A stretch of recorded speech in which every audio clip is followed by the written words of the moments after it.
I'm totally with you on that. It's estimated that there'll be a $2.2 million, there's been about 2.2 million gallons a day offline in Europe, but on the other hand, they're increasing capacity in Asia. I've always said if you're concerned about the climate, you want your fossil fuel derivatives done in the United States because our environmental standards are the highest. When you go to Valero's refinery in St. Charles Parish, Louisiana, you're so impressed by how much they do to control emissions. That's not the case in China. So if our greenies want to have the fuel that everybody in the world needs, International Energy Agency, by the way, predicts increasing need for oil and gas through 2050, we should be refining in the United States. As regards the RINs, it's also a double-edged sword. They're using ethanol made from corn to dilute the gasoline when we have a worldwide food shortage. Now, some would say that corn used for ethanol is not going to be used for foodstuff. Nonetheless, that some way could be infused into the grocery supply chain to begin to lower the price of groceries. I think their policy on RINs is way off.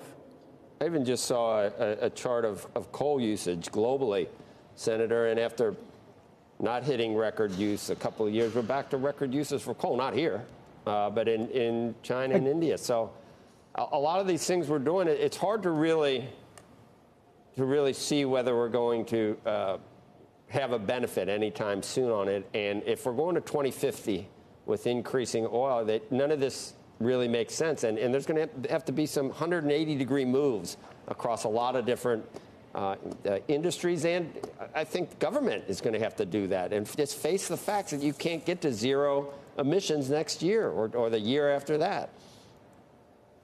Yeah, so this administration lacks a strategy. They will focus only on emissions, but not on the economy, the climate, the energy supply, and upon national security.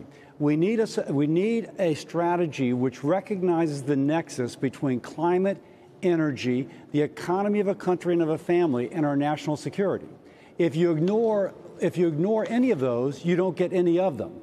But if we had that coherent strategy, then we would have lower emissions taking place globally. We would have a better economy for the family and for our country.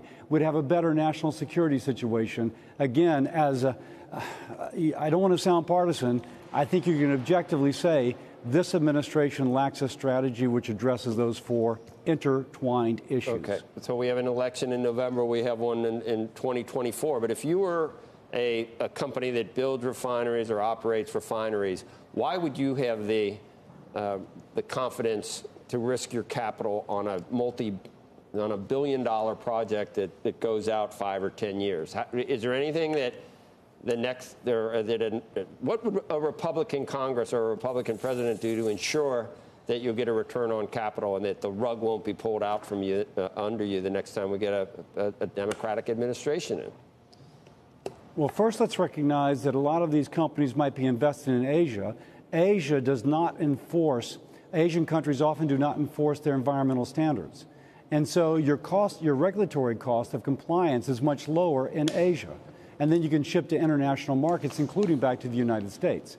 We need to shut down that incentive. One thing I've argued for is a carbon border adjustment, in which you would say, okay, China, if you're not enforcing your environmental standards, then you are going to pay us the delta between that which we have to pay for compliance and that which you're not paying for compliance. That evens the playing field. By the way, it changes their incentive to not comply with environmental standards to comply. Now, if we have a well-performing company, again, I mentioned how impressed I was with Valero, they would not have to pay here either. It would be only those who are out a certain kind of comfort zone that would be required to pay a carbon border adjustment.